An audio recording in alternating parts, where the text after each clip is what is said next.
Complément d'enquête propose un sujet inédit ce jeudi 4 mai dès 23h sur France 2. Pour ce nouveau numéro, les équipes de Tristan Walek ont enquêté sur le laboratoire Pfizer.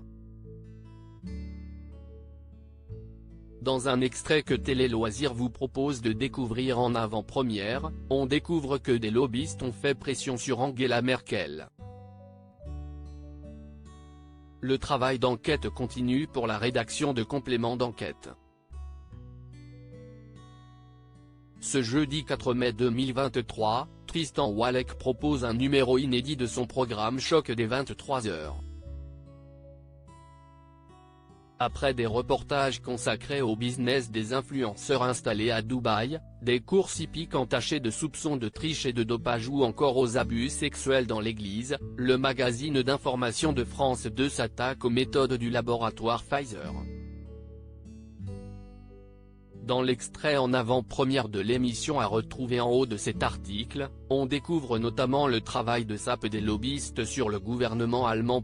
Complément d'enquête dévoile que des lobbyistes auraient tenté d'influencer l'État allemand. Les équipes de journalistes du programme ont réussi à se procurer des documents envoyés par les laboratoires Pfizer au gouvernement allemand.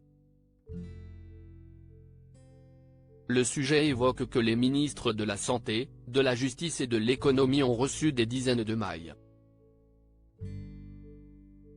Vous trouverez 6 juin une compilation des activités actuelles de Pfizer et BioNTech, lesquelles démontrent tout ce que nous avons déjà fait et ce qu'il reste à faire, est stipulé dans les échanges envoyés. Nous sommes sûrs que ces documents constitueront une bonne base pour les discussions à venir dans le cadre du sommet du G20, est ajouté, en prévision de la réunion qui devait se porter sur les dossiers du maintien des brevets.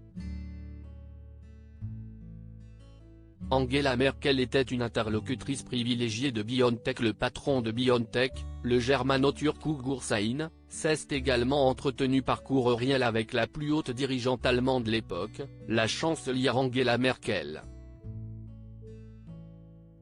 Dans ses écrits, le cofondateur de BioNTech remercie sa correspondante pour son soutien avant de lui expliquer pourquoi une levée des brevets n'était pas pertinente. De façon hallucinante, les détails des explications du professeur en médecine sont reformulés sur la forme, mais répétés sur le fond par l'ancienne mère des Allemands. La qualité, la sécurité et l'efficacité du vaccin, sont les arguments utilisés contre cette levée des brevets, qui n'arrangeait donc pas les laboratoires pharmaceutiques, ni Angela Merkel. À lire aussi, le truc c'est d'essayer d'arnaquer les gens, les méthodes d'un démarcheur téléphonique dévoilées par complément d'enquête.